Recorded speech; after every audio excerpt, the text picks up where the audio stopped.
ওম শান্তি। আজকের এই মুরলী মন্থনে অর্থাৎ এই গভীর আধ্যাত্মিক বিশ্লেষণে আমাদের সবাইকে স্বাগত। চলুন চারপাশের এই রোজকার কোলাহল থেকে একটু দূরে সরে একদম শান্ত হয়ে বসি। আজকের এই আলোচনা কিন্তু আমাদের আত্মিক স্তরে নতুন করে যুক্ত হওয়ার একটা দারুণ সুযোগ।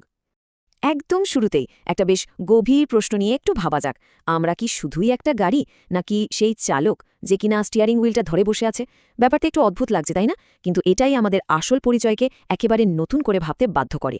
আমরা কি স্রেফ এই শরীরটা, নাকি এই শরীরটাকে যে চালাচ্ছে সেই চেতনা সত্তা? আর ঠিক এই প্রশ্নটাই হলো আমাদের আজকের পুরো মন্থনের মূল ভিত্তি। আজকের মুরলিতে বাবা কিন্তু একটা ভীষণ সুন্দর আর বেশ গভীর নির্দেশ দিয়েছেন। বাবা বলছেন, মিষ্টি বাচ্চারা, নিজেদের জিজ্ঞাসা করো যে কতটা সময়ে বাবার স্মরণে থাকি আর দেহি অভিমানী স্থিতি কতটা সময় থাকে। এখানে সবচেয়ে ইন্টারেস্টিং ব্যাপারটা হলো বাবা কিন্তু স্মরণের সময় বা কনসিস্টেন্সির ওপর জোর দিচ্ছেন। মানে শুধু 2-1 মিনিটের জন্য একটা ভালো অনুভূতি বা একটু সাময়িক শান্তি পাওয়াটাই কিন্তু শেষ কথা নয়। একটানা নিরবচ্ছিন্নভাবে সেই আত্মিক স্মরণে টিকে থাকতে পারলেই তবে আত্মার গভীরে জমে থাকা পুরনো সব ময়লা পরিষ্কার হয়। প্রথম পর্ব, শারীরিক পরিচয়ের ঊর্ধ্বে। এই যে বাইরের দুনিয়ার নানা লেবেল বা শারীরিক পরিচয়গুলো আমরা বয়ে বেড়াই, সেগুলো সরিয়ে ফেলাই যে চিরস্থায়ী শান্তির প্রথম ধাপ, সেটাই এখন আমরা দেখব। শারীরিক বনাম আধ্যাত্মিক পরিচয়ের এই ধারণাটা সত্যি বলতে আমাদের পুরো দৃষ্টিভঙ্গিটাই একেবারে পাল্টে দিতে পারে। মুরলীতে একটা মারাত্মক শক্তিশালী রূপক ব্যবহার করা হয়েছে। সেখানে আত্মাকে বলা হয়েছে পুরুষ বা চালক, আর শরীরকে বলা হয়েছে নারী বা প্রকৃতিরূপী বাহন। তবে হ্যাঁ, এখানে একটা বিষয় পরিষ্কার করে নেওয়া খুব দরকার। এর সাথে কিন্তু আমাদের সমাজে নারী পুরুষ বা জেন্ডারের কোনো সম্পর্কই নেই। এটা আক্ষরিক অর্থেই একটা আধ্যাত্মিক রূপক। মানে আত্মা হলো এখানকার আসল মালিক বা ক্রিয়েটর, আর শরীরটা হলো জাস্ট একটা মাধ্যম বা গাড়ি, যার সাহায্যে আত্মা তার সব কাজগুলো করে। তো যখনই আমাদের দৃষ্টিভঙ্গির এই বিরাট শিফটটা হয়, তখন ঠিক কি ঘটে বলুন তো? যখন আমরা ভেতরকার সেই আসল চালককে, মানে আত্মাকে দেখতে শুরু করি, তখন নিমেষেই দুনিয়াদারির সমস্ত ইনসিকিউরিটি বা নিরাপত্তাহীনতা একদম উধাও হয়ে যায়। আমাদের যত সামাজিক অহংকার সব বিলীন হয়ে যায়। তখন আর কাউকে নারী পুরুষ ছোট বা বড় হিসেবে দেখা হয় না, বরং প্রত্যেককে এক একটা চমকপ্রদ আত্মিক সেতারা বা রুহানি সত্তা হিসেবে দেখতে শুরু করি আমরা।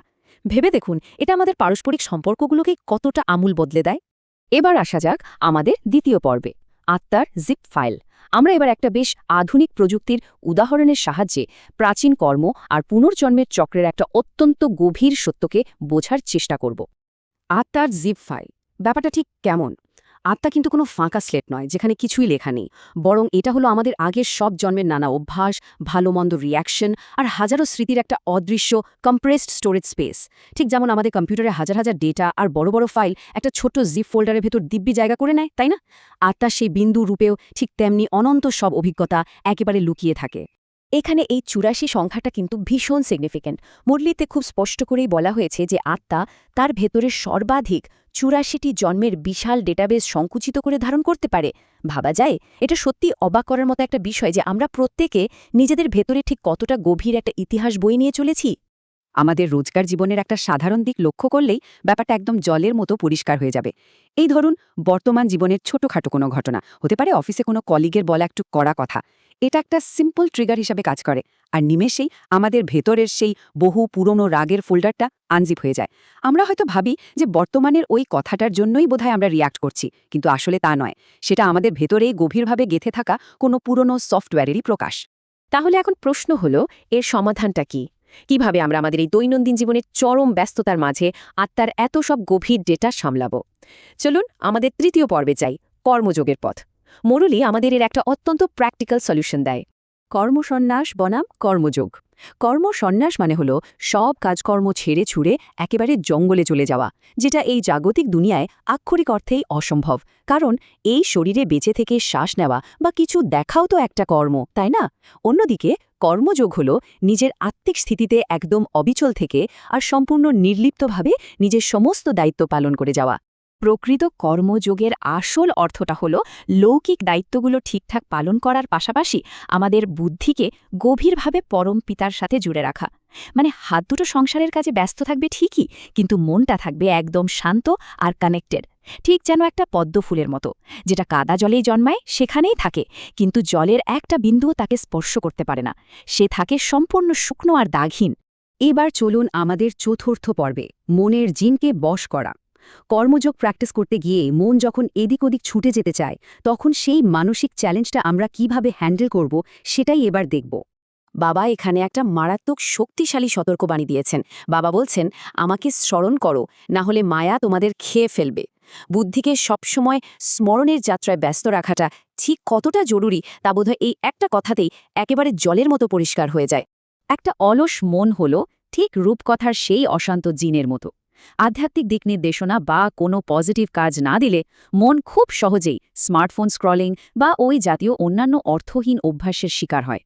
বর্তমানের এই ডিজিটাল যুগে মনের এই ডিস্ট্র্যাকশন বা ভটকে যাওয়ার প্রবৃত্তিটা আমাদের সবার কাছেই খুব পরিচিত একটা লড়াই। মনকে খালি রাখলেই হলো, ব্যাস, তা মায়ার ফাঁদে পা দেবেই দেবে। তাহলে এই মনরূপী জিনটাকে কিভাবে ব্যস্ত রাখা যায়? খুব সিম্পল। আমাদের বুদ্ধিকে একটা রুহানি সিঁড়িতে বারবার ওঠানামা করাতে হবে। এই জাগতিক কর্মক্ষেত্র থেকে শুরু করে সূক্ষ্ম বতনের সে ফেরেশতা স্বরূপে আর সবশেষে একদম পরম শান্তিধামে।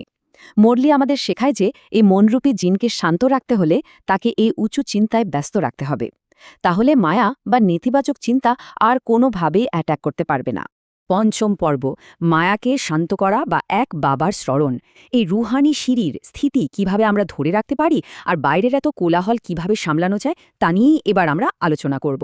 মুরলিতে মায়াকে মূলহারা বা মুখোশ পরানোর কথা বলা হয়েছে। বিষয়টা ভীষণ ইন্টারেস্টিং। এটা কিন্তু কোনো জোর জবরদস্তির ব্যাপার নয়, বরং এটা হলো বাইরের দুনিয়ার এত ইমোশনাল ঝড়ের বিরুদ্ধে আধুনিক যুগের নয়েজ ক্যান্সেলিং হেডফোন পরার মতো একটা ব্যাপার। বাইরের ট্রিগারগুলোর প্রতি রিয়্যাক্ট না করে শুধুমাত্র একটা ঐশ্বরিক কানেকশন বা বাবার স্মরণে ফোকাস করার মাধ্যমে আমরা বাইরের সমস্ত কোলাহলকে একেবারে মিউট করে দিতে পারি। আর সেই ফোকাসের চূড়ান্ত গন্তব্যটা কোথায়? সেটা হলো শান্তিধাম বা পরমধাম। এটা জন্ম আর কর্মের এই চক্রের অনেক ঊর্ধ্বে চিরস্থায়ী পরম শান্তির একটা জায়গা, যেখানে শুধুই বিরাজ করে সম্পূর্ণ নীরবতা আর স্থিরতা। এই জাগতিক জগতের ক্ষণস্থায়ী স্বস্তির বদলে সেখানে যে অটল আর চিরস্থায়ী শান্তি পাওয়া যায় তা এক কথায় অতুলনীয়। তো চলুন আমরা আজকের এই আলোচনার একেবারে শেষ পর্বে প্রবেশ করি, বুদ্ধির উড়ান। বাহ্যিক সুবিধা আর প্রকৃত অভ্যন্তরীণ আধ্যাত্মিক শক্তির মধ্যে আসল পার্থক্যটা ঠিক কোথায় সেটা এবার একটু অ্যানালাইজ করা যাক। সাধন বনাম সাধনা। সাধন মানে হলো বাহ্যিক নানা সুবিধা বা আরাম, আর সাধনা হলো আমাদের ভেতরের আধ্যাত্মিক শক্তি। ধরুন, নির্দিষ্ট কোনো রিল্যাক্সিং মিউজিক চালিয়ে বা এসির ঠান্ডা বাতাসে বসে মনকে শান্ত করা, এটা হলো সাধনের ওপর নির্ভরতা। কিন্তু চারপাশের পরিস্থিতি যেমনই হোক না কেন, ভেতর থেকে একদম অবিচল আর শান্ত থাকতে পারাটাই হলো প্রকৃত সাধনা। শুধুমাত্র শারীরিক আরামের উপর ভিত্তি করে নিজেদের আধ্যাত্মিক অনুশীলন গড়ে তোলার মানে হল চলন্ত বালির ওপর একটা বিশাল ইমারত বানানোর চেষ্টা করা, যা একটু ঝড় এলেই যে কোনো মুহূর্তে হুড়মুড় করে ভেঙে পড়তে পারে। আমাদের মন বা বুদ্ধির যে আসল বিমান, তার ওড়ার জন্য কিন্তু কোনো বাহ্যিক জ্বালানি বা বাইরের কোনো সেটআপের একেবারেই প্রয়োজন হয় না। এই প্রসঙ্গে মুরলিতে একটা চরম সতর্কবাণী দেয়া হয়েছে।